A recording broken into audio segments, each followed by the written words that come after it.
Hello there, I'm Thomas. Hatsios, the pilot, captain flying the Boeing 777-300 ERX into tonight's flight from Zurich International Airport. We're going to be overflying Zurich, Switzerland and Germany, and then coming back to Switzerland and Zurich International Airport, runway 14 for landing. So right now I'm in the cockpit for the pre-takeoff preparation of the Boeing 777-300 ERX. So I'm going to show you the cockpit instruments, and I'm gonna show you also the displays, the autopilot and flight director system with the auto throttle, the thrust levers, the flight controls, yoke. Uh, you can see here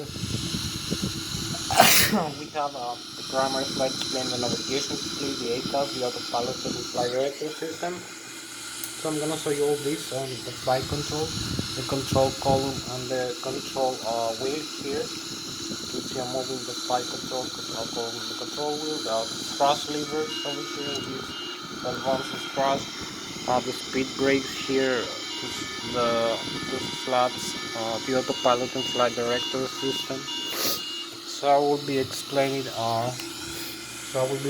most of these systems. So we have in the displays we have after this I'm gonna make an edit start demonstration. So we have the flight bar, the computer, flight plan, and make a small flight. So I'm gonna show you first the primary flight display.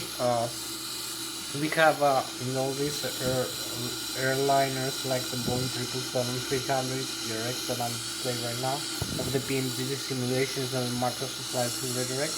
So we have the primary flight display, we have the airspeed indicator, we have also the altitude, the barometric altitude above the sea level, we have the horizontal situation indicator, we have the flight director crossbars, we have the radio altitude, we have the magnetic and through heading, we have the flight mode annunciator, we have the airspeed selected from the autopilot and flight director system, we have the altitude selected from the autopilot and flight director system. We have the airspeed tape and the barometric altitude tape, as I said, and also the rate of climb and descent tape that displays the rate the aircraft is climbing or descending in tens or hundreds or thousands of feet per minute. We also, as I said, have the horizontal situation indicator, the flight director crossbars, the radio altitude above the ground level, the barometric pressure altitude. Also the magnetic altitude schedule, we have a variation depending on where we are in the world. The magnetic deviation. So there is a difference between the magnetic and the true north pole display. So all this data is being supplied by the air data inertial reference unit in the overhead panel. We have the controller, the Adiru, that supplies all the pitot tubes, sensors, static, like the barometric altitude, or the pitot tube sensor dynamic, like the airspeed of the aircraft, and also the climb of rate and descent. I'm going to show you later. We also have the gyroscopic acceleration and deceleration using the laser gyroscope, and the magnetic or true north pole using the magnetic compass, and we also have the GPS position using 2 or 3 GPS receivers. So and controllers. So you can see here we have the primary flight display. We have all the information that I told you. So we also have, as I told you, in the horizontal situation indicator, we have the flight director crossbars with the autopilot and flight director guidance. So you can use the flight director for manual guidance, or the autopilot and auto thrust or auto throttle for autopilot automatic guidance in lateral and vertical navigation. That's why we have the primary flight display and the flight mode annunciator with the auto throttle and the autopilot lateral and vertical navigation modes. We also have the pitch ladder in the HSI in degrees, and the bang angle limits, and also the angle of attack of the aircraft. So we also have the Lszh localizer frequency, the Lszh localizer name for the runway of the airport we use for takeoff or landing. and we have tuned on iOS. We have also the airspeed selected in Mazda from the autopilot and flight director system, and the altitude selected in Mazda from the autopilot flight director system. So this is some of the information for the primary flight display. We have also navigation display. We have the terrain map. We have the reflections from the weather radar of the terrain. We have the GPS positioning. We have the data in the database of the flight management computer with the airports, the navigates, the waypoints, the navigation fixes, the voice stations, the NDBs, the directional beacons, and the ADS. So we also have the magnetic control heading again. We have the wind airspeed and direction of the wind, and also the waypoints we fly through, the next waypoint and the distance to that.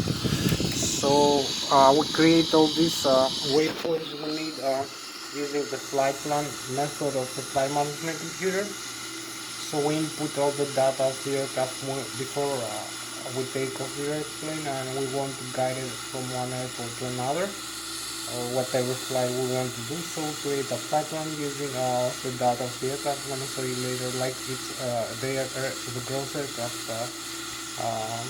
the gross takeoff weight, and the fuel on board, the cargo on board, and other factors like I'm going to show you later, like the cruise level and the runway we use for departure and arrival. So I'm gonna show you now a few more things. So you can see here is the primary flight display that I'm telling you. You can see the airspeed selected and the altitude selected from the autopilot. You can see the airspeed here. So you can see the barometric altitude. You can see the ground speed is 0 actually. The magnetic control heading. The HSI, horizontal situation indicator, bank angle, and pitch ladder in degrees, and the flight mode annunciator. We have the flight director on. You can see here the navigation display with the terrain reflections. You can see the terrain level 6100 maximum, 0 feet minimum, with green, yellow, intermediate.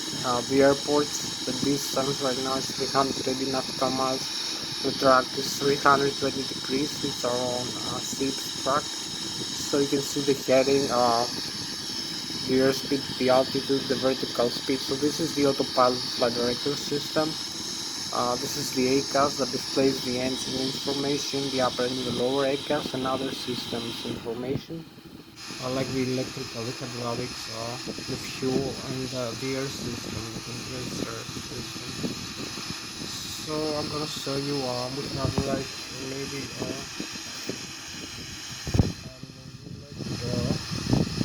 a few more minutes to go. So we have about 1 hour and 8 minutes. So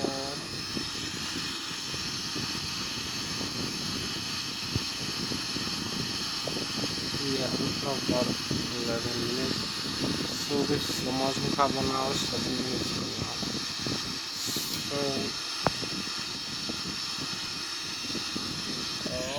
I'm gonna show you now the autopilot and flight director system. In the autopilot for the flight director system panel, we have the autopilot connect, engage and disengage switches, the auto throttle left and auto throttle right system, engage and disengage switches. We have the airspeed select node for the airspeed map we desire to fly the aircraft, and the climb continues, the auto throttle hold switch, the flight level change switch. We have also the lateral and the vertical navigation switches we use from the flight management computer inputs, and we also have the vertical rate of climb and descent slider and select switch. For the rate of vertical climb or descent, the autopilot and the auto throttle will maintain using the inputs from the selection we made in the panel.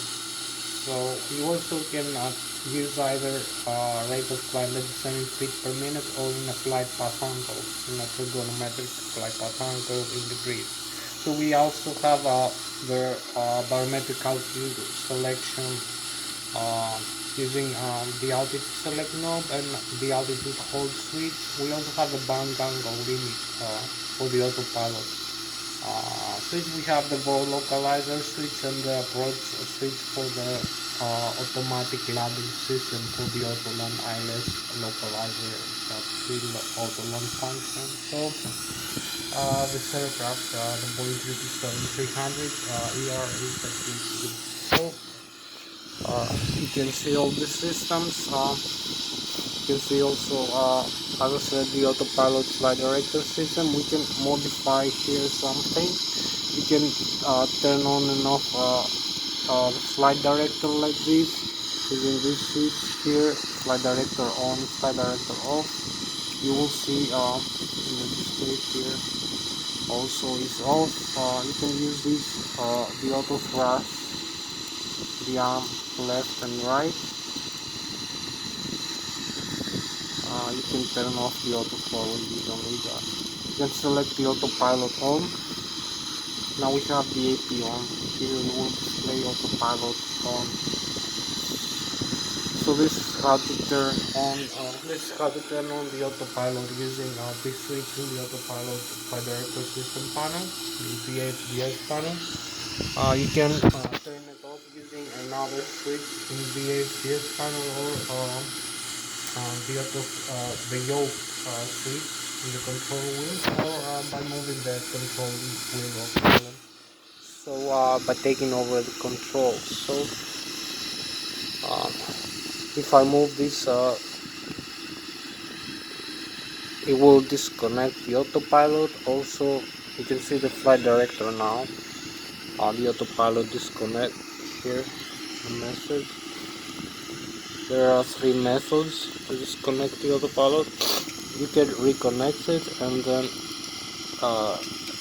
pull down this switch. The autopilot disengage here in this panel. It will disengage the autopilot again, so you will have the flight director in the warning here. Autopilot disconnect. I will reconnect it. So now we're gonna use this switch here. The autopilot disconnect. The control wheel, we have it off again. So we cancel this warning. We can set other values here, like the climb continues, the flight level change the airspeed here to a higher airspeed.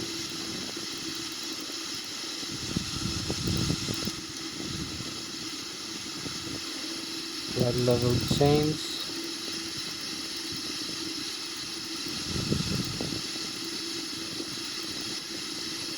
So pretty much for takeoff, you can see the autopilot connect again on the L knob, the V knob, the hold here for the heading. You can change the heading to the runway heading, like 136 degrees.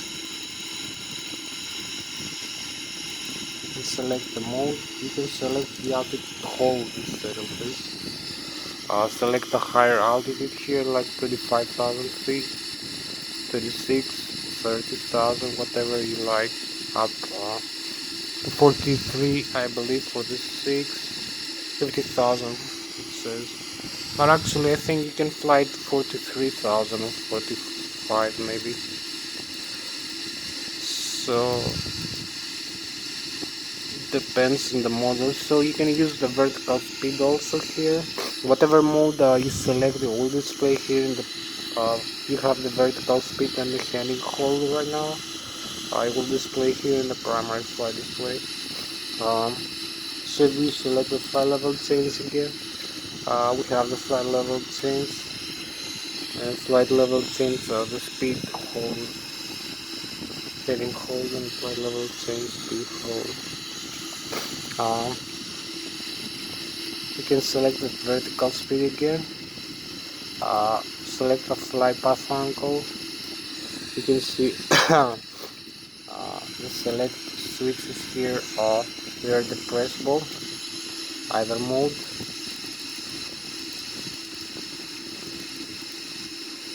Select this hold switch. You can descend or you can glide, whatever you like 4 degrees or a half degree. You will see the VS here also, the vertical flight path angle now.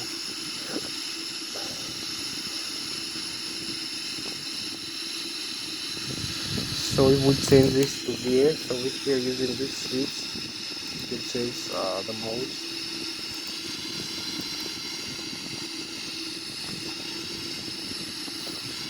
This you can change only after now use. So now we have the VS plus minus 4. You can the center you can glide like a positive 4, 3.5, 3, whatever you like. So you'll see the VS again, the vertical speed. So this is some of the modes of the autopilot by director system we use.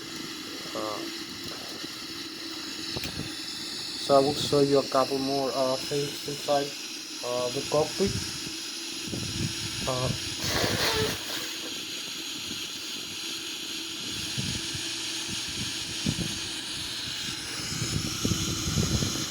So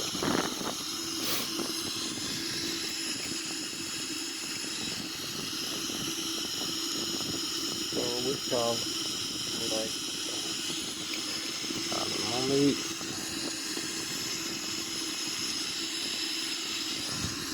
have about an hour left to go for this flight, so it's not too much time. Have to be a little bit more advanced. So I will show you now here the thrust levers. How to use the thrust levers to modify the thrust. So when you advance the thrust levers, you increase the fuel flow into the engines, the FADEX, the pool of digital electronic control computers that controls and monitors the engine displays and the limits of the engine to the upper and the lower ACA. Also controls the fuel flow of VN1, which is the low speed low pressure compressor stage of the turbofan turbocharged start of the engine. The exhaust gas temperature, the M2, which is the high speed high pressure compressor stage of the turbofan turbocharged engine. The oil quantity, the oil temperature, the vibration, also the fuel flow, other factors. So it's controlled by the EC electronic engine control computer in the overhead panel, or the electronic engine electronic control unit, the EC electronic engine control unit, so or ECU. So perhaps has different names in different aircraft. So you can see here I'm using these thrust levers over here. This size 6, so when I move forward the thrust levers, you will see the speed brakes retract automatically to adjust the takeoff, perhaps takeoff down. You can see the on1 here increases. You can see the thrust lever angle here. You can hear the alarm, which is not completely correct for takeoff. So the exhaust gas temperature, we have some warnings here with the yellow and red. The landing gear is down the flaps position right now on the flaps lever. You can see the duct pressure for the outflow valve, the cabin pressurization, the cabin altitude, and total fuel for 7,500 kilograms. The N2, which is 70.2%, the fuel flow per engine per hour.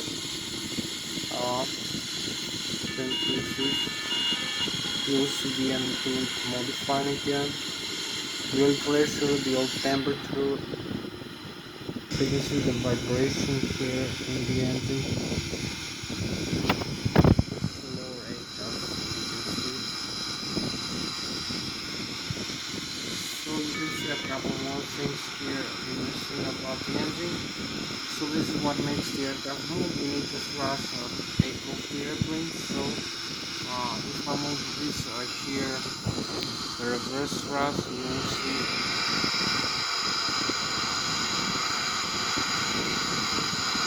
the reverse thrust has been at work. It's been displayed with green here above the N1 limit of the engine. So we can slow down the aircraft after landing or in a rejected takeoff. This is what mostly the rejected takeoff, the reverse thrust is doing. So you can see this rather versus what we do here. You can see again one more time how to engage the reverse thrust. How to engage. So this is what mainly after the flow brakes, the speed brake also is used for slowing down the aircraft after it's landing. So we have about an hour left of having a few more systems to show you. Maybe the flight controls. I will talk to you a little bit about the flight controls now used. So after using the engine to increase the thrust from the engine, increasing the fuel flow into the engine, increasing the rotation and the compressed air flow, there is a differential pressure, there is a calling bunch of equations using the Bernoulli theory and other theories from aerodynamics and physics for this. Also the expansion, compression and expansion and burning of fuel and gases in the turbofan turbocharged engine. This creates for the aircraft kinetic energy by reaction because of the moving gases which are exhausted from the back of the engine. This moves the aircraft forward, acquiring kinetic energy and momentum. Kinetic energy is 1 second the mass of the aircraft times the velocity to the power of 2, 1/2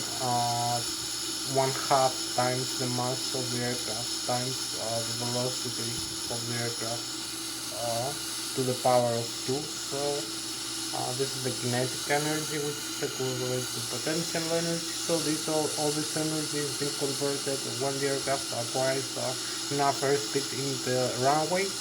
For this aircraft is about 154 knots for this weight.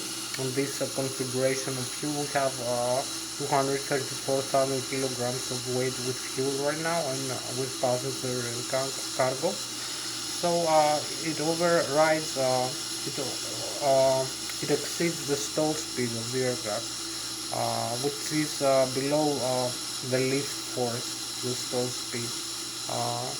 Is not having sufficient lift force for the aircraft to take off. So when we exceed the stall speed by Christian Margate, we just start take off the aircraft. So use this size they call the control yoke here. You can see the control column and the control yoke.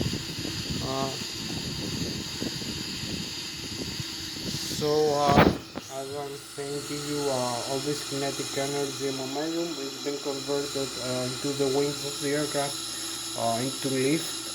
When we move forward, the thrust overrides the drag from the air friction, which is in the other side of the thrust force. We use some Newton's physics, and the lift from the forward wings. The component of lift force overrides the component of the g-force of the gravity of the earth times the mass of the aircraft, the mg force. So the lift must be greater than the gravity times the weight of the aircraft. The gravity acceleration times the weight of the aircraft for taking off the aircraft. So this component is being given by the forward wings. The maximum lift component is being created in the position of about 35% of the mean aerodynamic chord of the Mach, which we use in aerospace engineering and also in aircraft design and other sciences like aerodynamics and flying. So this creates a lift force that makes the aircraft flyable. So on the other hand, if you want to control the aircraft, to have directional control around its center of aerodynamic pressure in the forward wings, it's also the position where the center of gravity is being transversed through.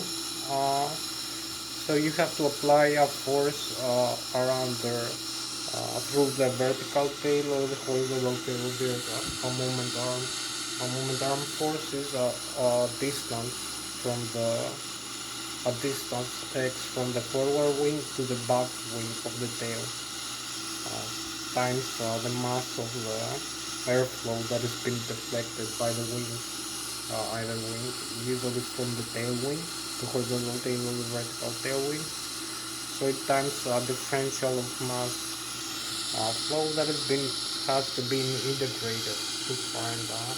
So it makes a lot of talking about this subject, so maybe we don't have too much time. I'll show you some of the small things about that. So you can see here is the forward wing, which is about this is the 25% of the mean aerodynamic core position, where the maximum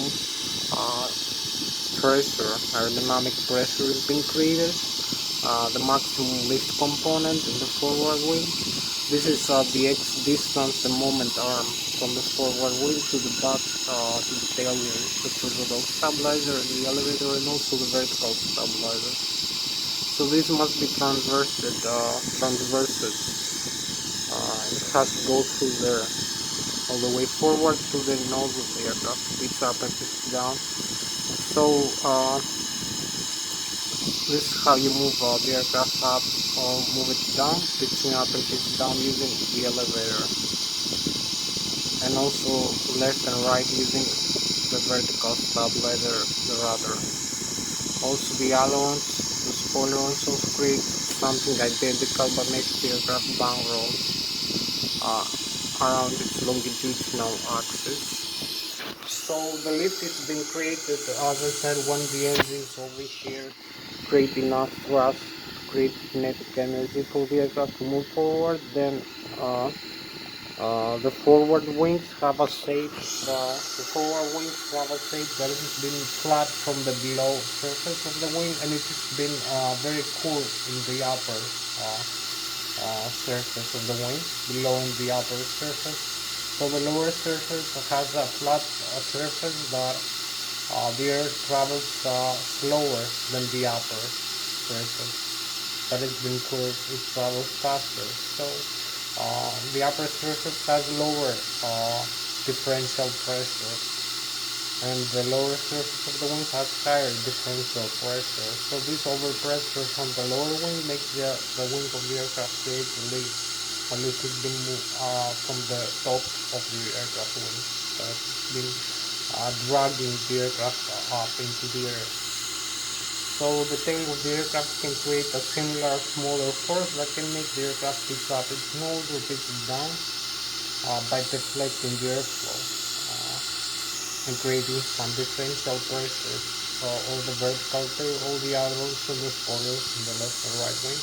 So this is the principle of the aerodynamics, Newton's physics, some mathematics, so you can use inertia, cos inertia, tangent, theta angles, and the weight, the g-force, the gravity, and the kinetic energy, the moment arm, some of the equations you can use, the flow of differential pressures, to find some things, some useful things, the loads and accelerations, and moment arms, the moment arm and the lever arm, also from the Newton's physics, to find some interesting things about the aircraft.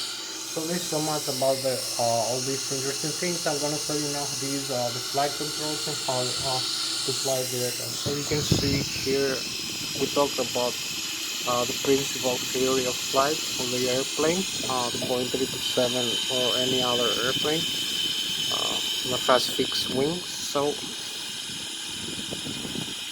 you can see here having the yoke, the control wheel, and the control column of the Boeing 777. I'm using this, and I'm having this side stick here to control pitch up and pitch down, also the bangrel left and right, and also the yaw.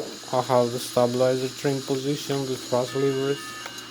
You can see here the thrust levers that I'm moving forward. So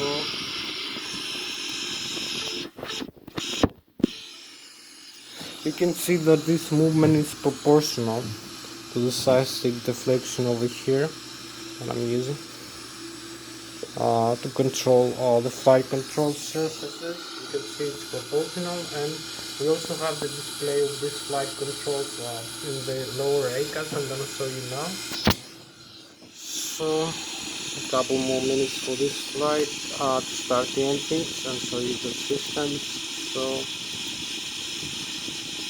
display here are synoptics, the flight controls. So you can see the flight controls here. I can extend the speed brake here, you can see, retract or expand. Also the flaps position here.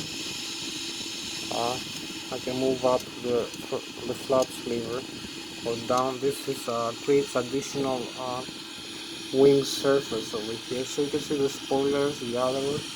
All these are movable surfaces to rather the position of all these surfaces. When I move them, the stabilizer trim, you can see this is pretty much for every modern airliner, this display. So you can see if flight control is not working, or how much deflection you have in the flight controls using this, or using this here, using here at the side, so you can determine the position of the flight controls, how much you have a fault. So it's very important to use the side stick correctly. So you can see bang roll left and right, pitch up and pitch down, and the rudder pedals and the thrust lever. So I'm having a few more minutes for this flight.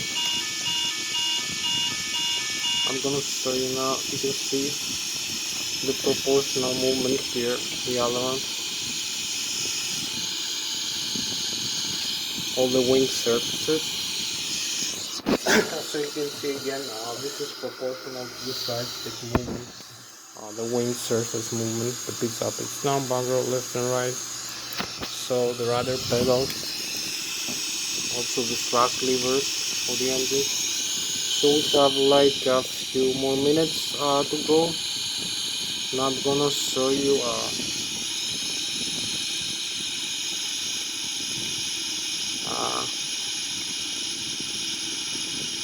we have like 40 minutes left to go, 45 maybe minutes. So I'm gonna make some display system. I will show you some of the systems of the aircraft, some more. The overhead panel, and then make the engine start demonstration and show you how to start the engine. So you can see here we have the overhead panel. We have many systems. We have the electrical, the hydraulics. We have also the fuel panel, the engine start, the electronic control unit for the engine, the primary flight computers, the ADIRU that displays all the data here that you see, the air data, the GPS position, the magnetic cruise callback, the altitude, and the airspeed. So you can see we have the left and the right engine, electrical generators. We have the APU, the batteries over here. So I will show you now. Also we have the thrust levers, as I told you, the thrust levers. So this is the stabilizer trim. I forgot to mention this horizontal stabilizer position for the horizontal tail of the aircraft. And this is the trim, the electronic trim cutout switches for the horizontal stabilizer tail of the aircraft, of the airplane.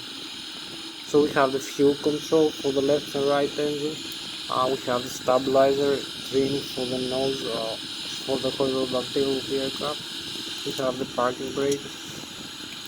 You can set the pitch straight like that. You have the vertical tail of the aircraft trim position, and the ailerons here trim position, and the horizontal trim of the aircraft, the horizontal tail, pitch up and pitch down. So we have the thrust of the engines. I told you, the speed brakes, the flaps over here.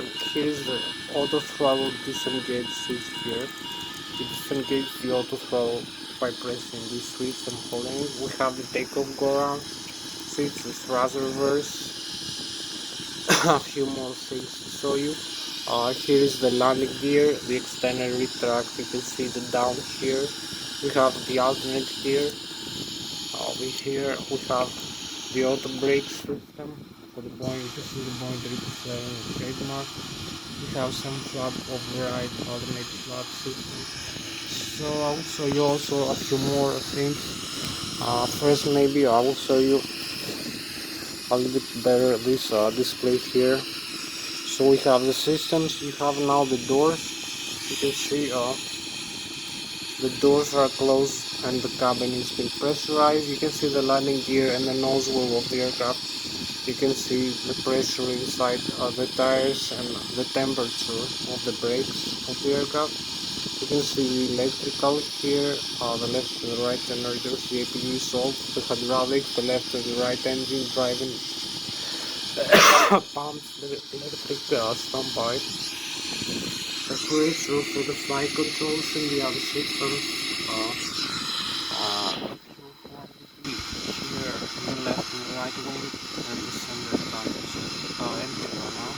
So we have a total of 46,100 kilograms, the left and the right engine running.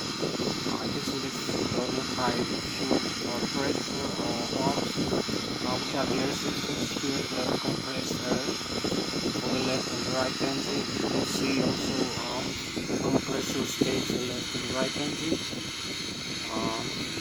Here maybe you can see the symbol of the control. So you can see the APU software now. You can see the isolation valves and the back pressure, the temperature, the cabin pressurization and flight controls now. Fluid pressurization. So we have also the engines as I told you. We have the checklist. So we have the normal menu of the checklist. You can see before starting what we do before starting the engine. So we need to complete this checklist. Now more fuel checklist is complete. So also we have the fold below normal, and you would have like the engine and what we will show you later. We have a fold, we have the communications here and navigation again. So this is some of the small pictures from the start. You see the APU is not sold. So you can also see here the position here. Where we are now. So I will show you this nice view. I will show you also this view. So this is the upper panel of the overhead. You can see inside the cockpit. So you can see the throttle levers again one more time.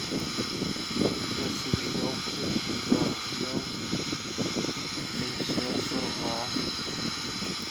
flap position. This I will show you. I will not change the headlight. Maybe 40 minutes left for this flight. So I will show you how to start the APU in the auxiliary power unit now. So this is needed for starting the engines in the ground. Maybe I need to start. This is the flight control computer. This is electrical panel. The battery, the standby battery, the APU battery.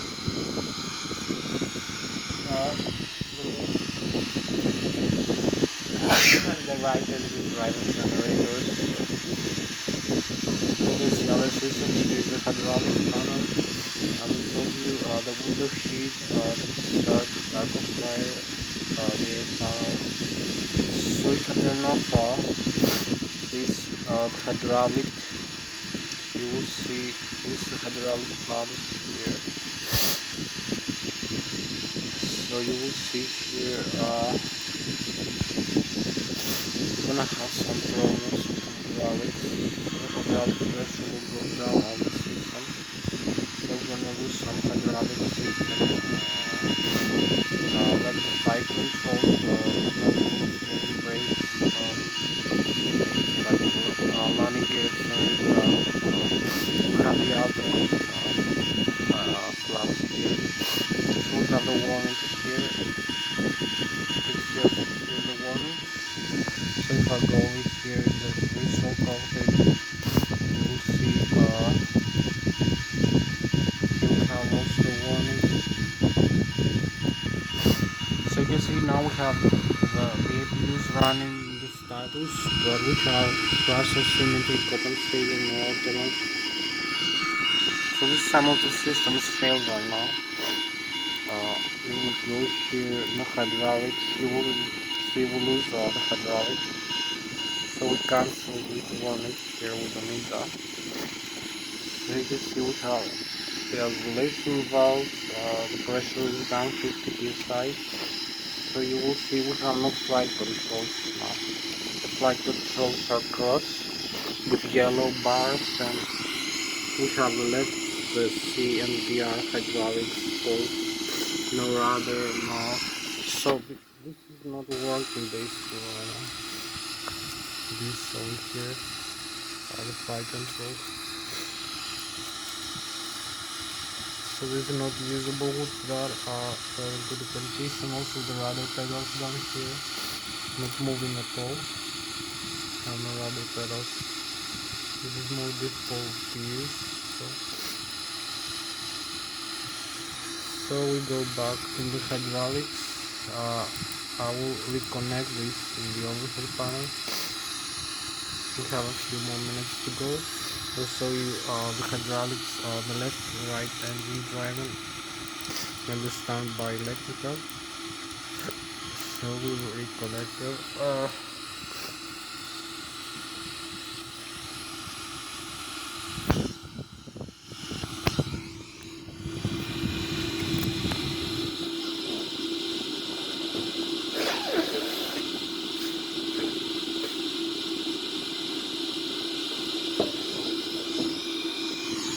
So you can see they're usable again. We have back this system is back on live. So we have flight controls again usable. I will leave this in the auto. This the mom switch in the primary. So we have the window here. We have the ADIRU is on. So we don't need a GPS alignment and gyroscopic alignment. I'll show you in another slide. We have a few more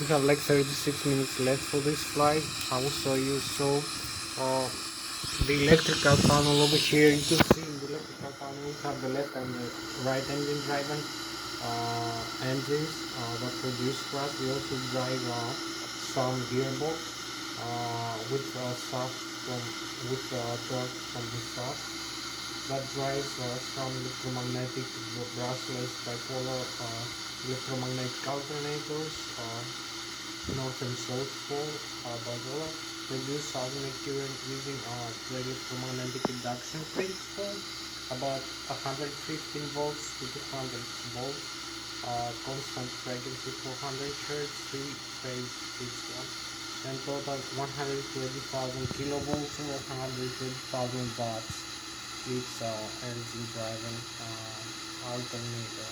We have the backup another 25,000 kilovolts. We have the batteries 28 volts constant current of frequency and the ATU batteries. So you can use the alternate current to convert it using transformer rectifiers into direct current, or the direct current converted into alternate using starter converter. So you can see the overhead panel, you can see the controller. You can turn off now because we have the APU. You will see the message here. The full electric backup system, off, left and right. So you turn off battery system. Here we have the engine driving electronic engine control computers, left and right for starting the engine, also the auto start system on and off. You can dump fuel here in the flight to lower the weight of the aircraft. We have the left and right wing tank, the feed lines for the left and the right engine, and the APU, the center tank, they're off. This message is there is no fuel. The wing and engine on the eyes, the lighting of the aircraft, the wipers, the windshield wipers.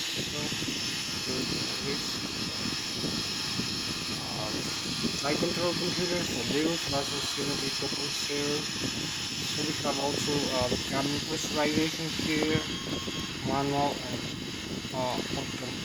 automatic and manual right now. You can use either one. So in manual mode, use this controller to open and close the outflow valve. One flight or descent to pressurize or depressurize the cabin. Then use the air admitted from this side, from the pressurized air side, on the left or right engine. Cabin pressurization for hydraulic fluid tank pressurization, and also for engine start and for air conditioning ventilation. You can see the systems. You can use either automatic. So this is the left engine line, the right engine line, and the APU line. So we're gonna start the engines automatically right now. I'm gonna show you how to do it very fast. We have not much time. So this is so much for the overhead panel. So I'll show you. This is the flap position. We're gonna use fire flap.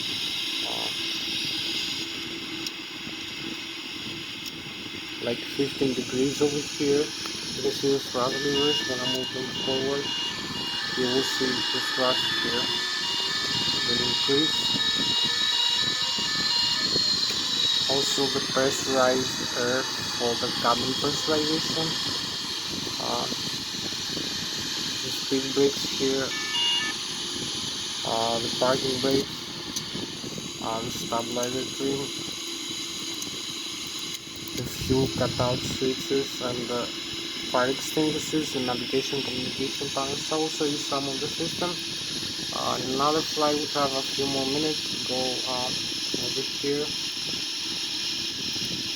So this is the hydraulic controlling, left and right engine driving pumps, electrical, left and right engine driving, alternators, backup, the APU also, the fuel, left and right tank, the fuel jettison, we can arm to inject some fuel. You can see the total fuel and the engine stable, the APU also, the air system, the left and right engine, the engine starter here. We use this for pressurizing, for cabin pressurization, for wind and engine WIs, for air conditioning, of hydraulic fluid pressurization. We use the APU line for starting either left or right engine, and now the backup and the flight controls again. They're usable. So we'll go back into the engine. We'll go here in this view.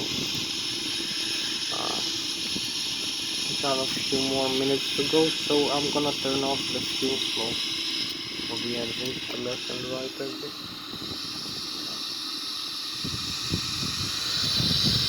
So we have about a few more minutes left to go.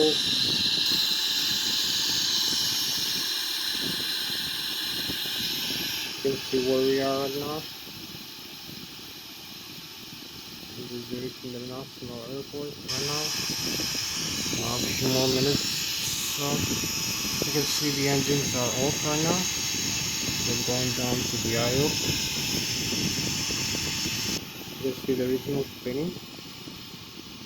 Starts slowing down. So after this we have the engine shut down.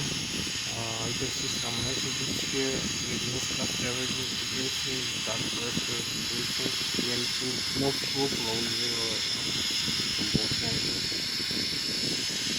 So if I see here, I see there is configuration in the overhead panel, no left and right driving, electric, no hydraulic. So I'm gonna use this switch, the left engine driving, for starting the left engine first.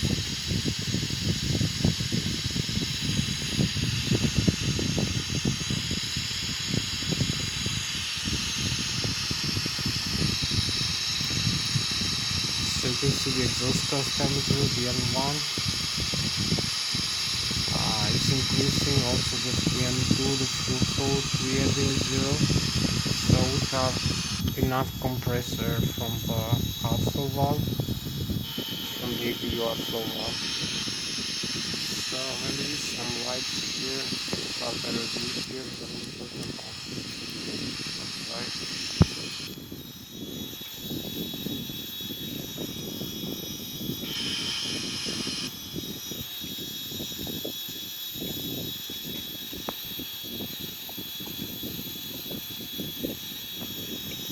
here we are. We have the left wing engine start spinning.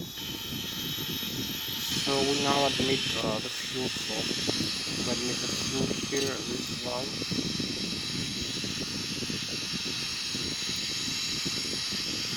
So you will see the engine here rapidly slow.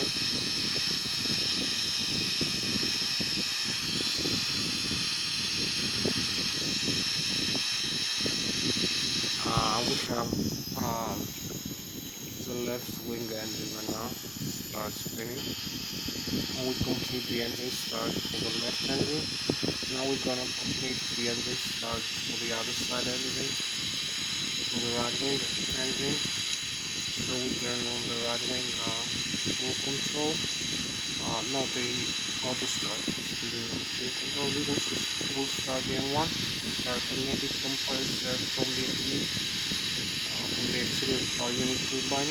This is the N2 above 30%. The fuel flow is 0. So you can see we have started spinning the right wing engine now. Here, have some spin here. So if I come here, you can see the wings here, the other side views, the over wing. So here we have the engine start spinning, side engine. So we start the fuel flow again. So you will see the N2 and the fuel flow increase rapidly.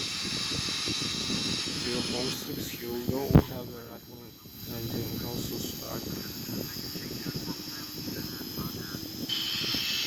Here we go, the right wing engine will start on this view.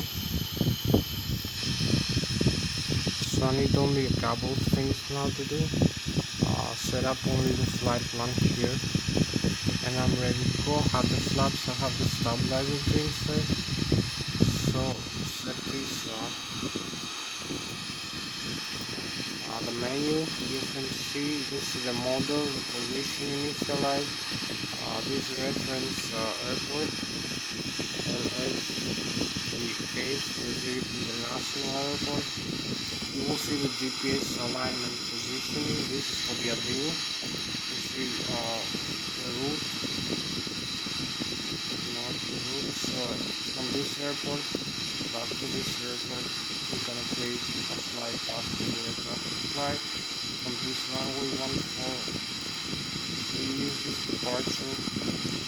This runway 14 on this to Alpha, and then arrival again on this 14. This magnetic runway, flat plans on it. So we have almost complete flight plan.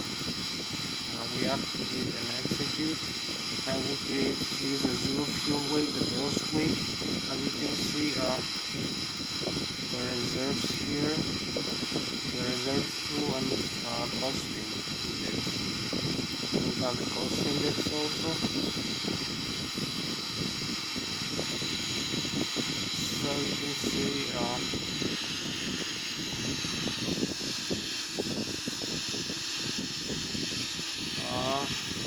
you only need to set up, we have set up almost everything, a couple more things. Here's the cross weight, and I book cruise flight. So we need the thrust limit here, takeoff, flaps, select flaps, center of gravity at 36%, 4 degrees, nose push up, the whole thing. The takeoff speed 154 knots. So we all set for takeoff with this stabilizer trailing position from the bridge up. You can see the Lszh localizer here. So we only need to disarm the parking brake.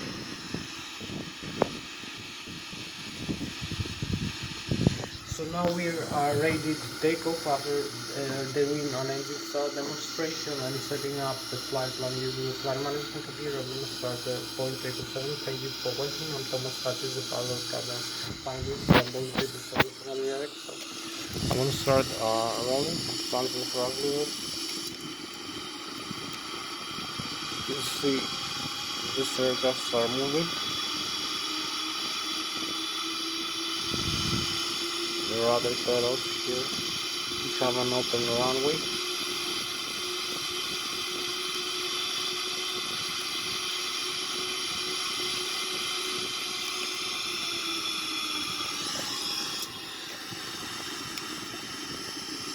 So just on the parking brakes here.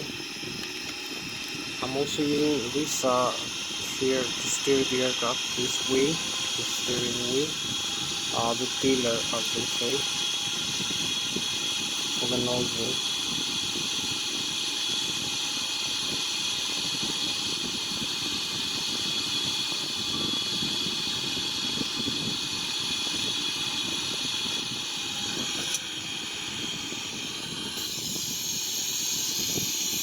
So I believe we have like 18 minutes left for this flight. You can see where we are, where we're going. Like 18 maybe minutes, maybe more for this flight. Like 30 minutes. So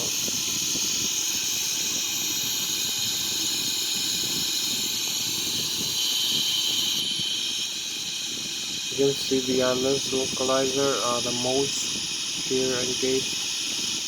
We select Lszh range, the all nav. You can see the autopilot here is correct. So we advance the thrust levers here. You can see the thrust here is correct. You can see the flight plan. We're gonna fly here. This flight path like this. The airspeed, the Lszh localizer here. So the airspeed selected the altitude. So we advance the thrust levers forward, slam the parking brakes and go.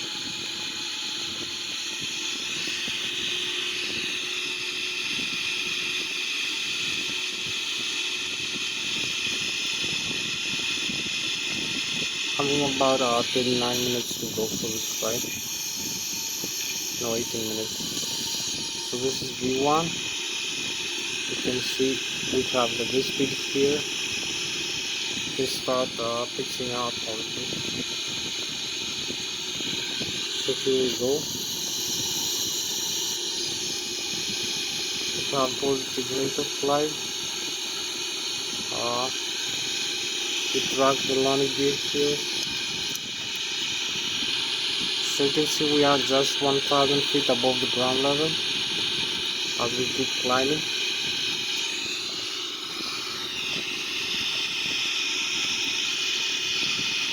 We have maximum thrust here. You can see the barometric altitude is different from the radio altitude. You can see the airspeed 200 knots right now. Climb with 7,000 feet per minute. This is the flight path. This is the runway. The flight path we're gonna follow. We have to follow using waypoints and have a complete flight plan using the autopilot flight director. We can override some waypoints as we fly.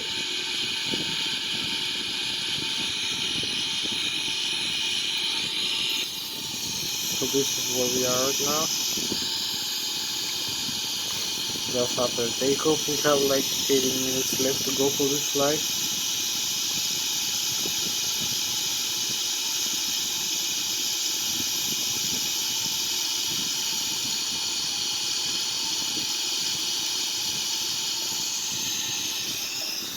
This is more night flying, so hope you like it. This is the Boeing 777-300 aircraft.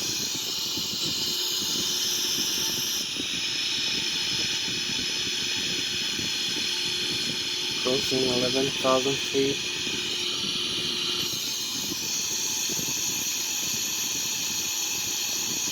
Now we fly with about 600 kilometers an hour.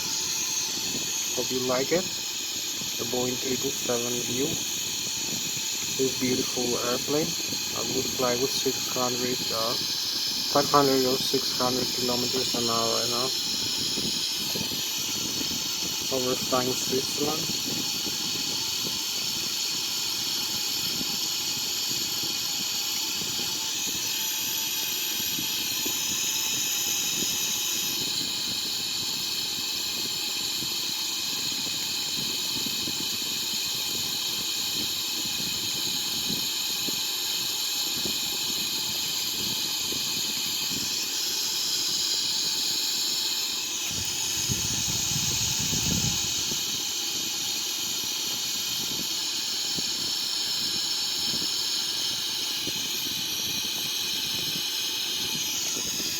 So this is our spacecraft for tonight, the Boeing 777. We have it GRX.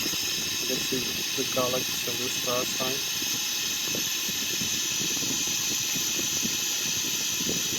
Hope you like it. We also have the Switzerland below. I'll fly over.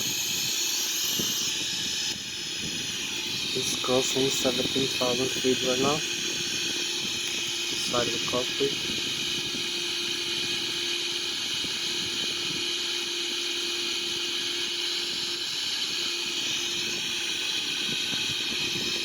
We have about 14 minutes left to go.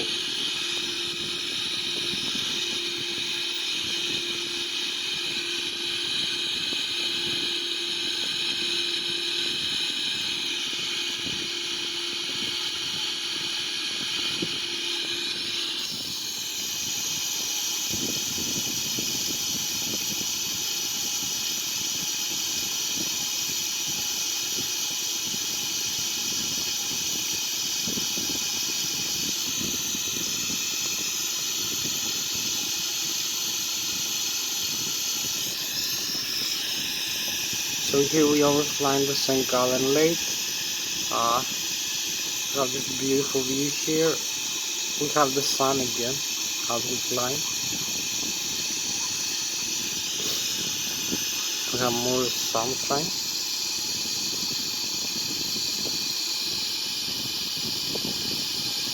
Because we can see farther away. So this is flying about 600 kilometers an hour. About 22,000 feet above the ground level. Hope you like the view of the Boeing 777.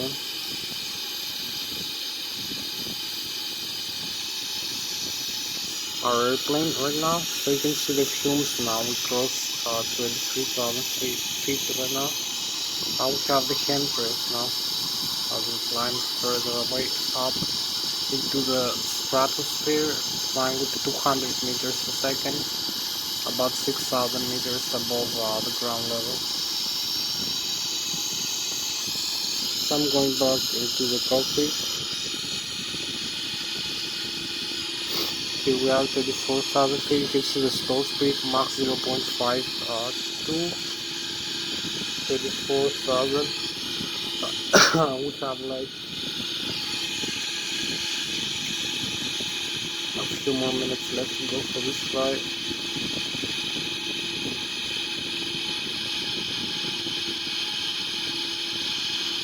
So this is our level altitude. As you can see here, we have to level off. We track the flaps here. We don't need to lose flaps. So we're gonna pitch down now.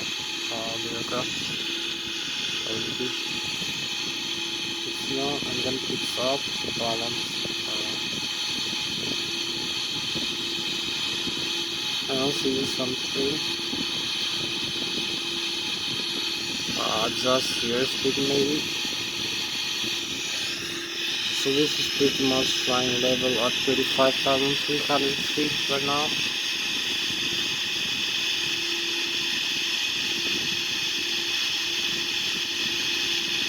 I believe we have to start turning back. So you can see we are level here at 35,000 feet. We have the Germany in front of us. The Bavarian Alps this way. So this way is Munich. We have to start turning into the airport right now. Have like maybe 10 minutes, 12 minutes left for this flight.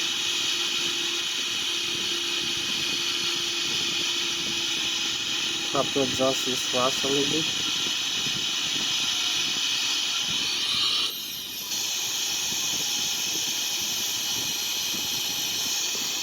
So here we are, over flying this beautiful, here is Bavaria on this side, and Bayern Munich, the Munich in Germany. This side is Switzerland, so we are flying a little bit the Bayern region, the Munich.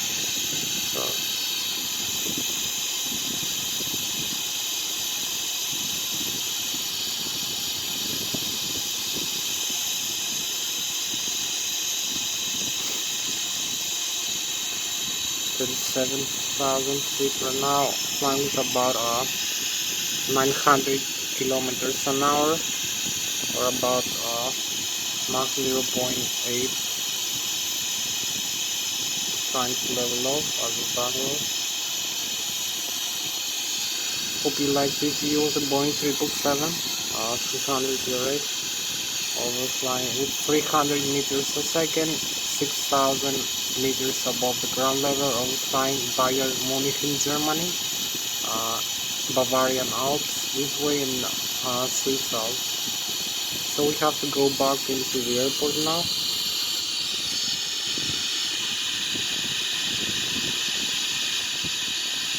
You can see here the terrain level, the arcs. I will connect the autopilot now. That's the case. The autopilot connect, advance the thrust here.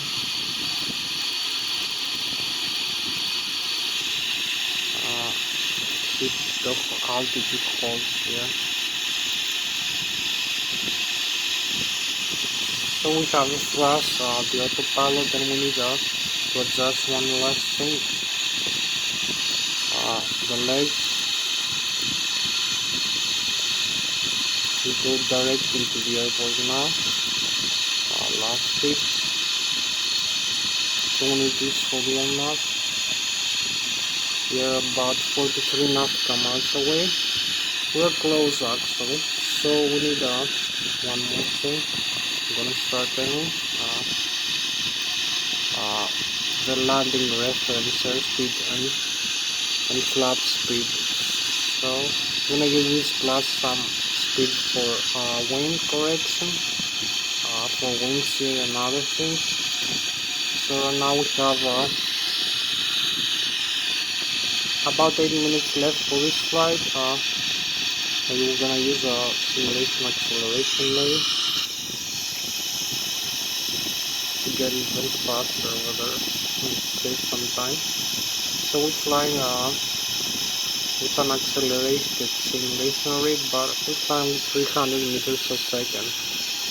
Overflying the streets of the Boeing 777. You can see the frozen vapors from the engine because we fly about 6,000 meters in the stratosphere of the Earth, very high. You can see we have here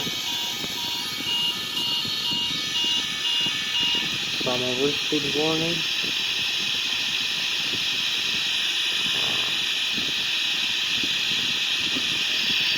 So here we are, we need to start descending now.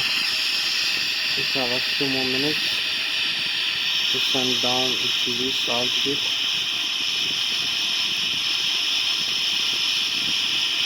To decrease the airspeed also, we're going with the autopilot on.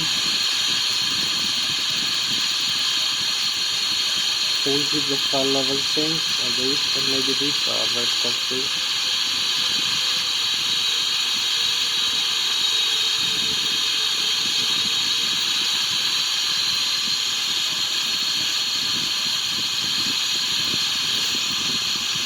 So this is some of the adjustment we made for descending into the airport. We have 83 nautical miles away. We fly with Mach 0.753, 850 kilometers an hour. We descend vertical speed to get to the terrain again. We have maybe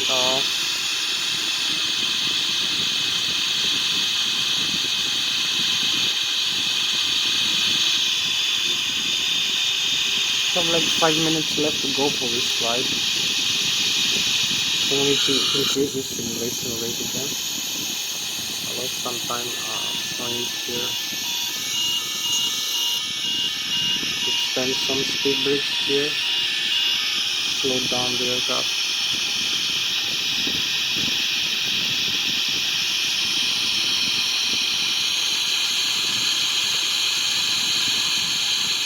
So we need to slow down a little bit further. You can see the airspeed has been adjusted by the thrust of the engine. I will pretty slow down now. We have maybe 3 more minutes left for this flight, for this video to end. So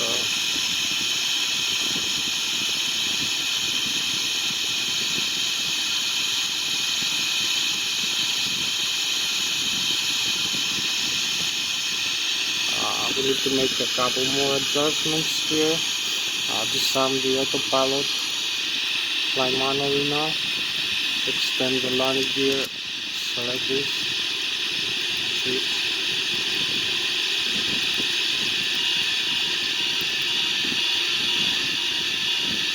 And also the flaps here, the position of the flap.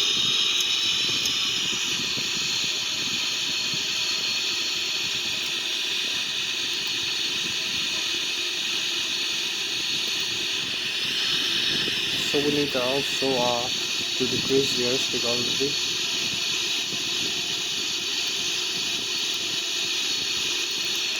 You can see the thrust moving on its own. Adjust this thrust.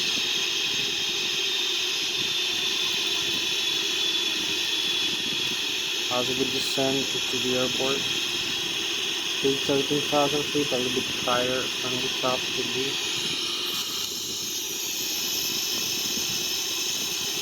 Let me descend a little bit further, a little bit more time.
So here we are, closer into the ground.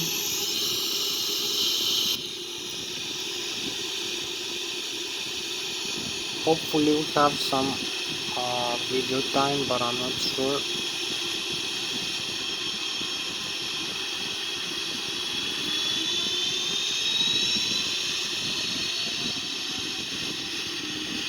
It's 6,000 feet.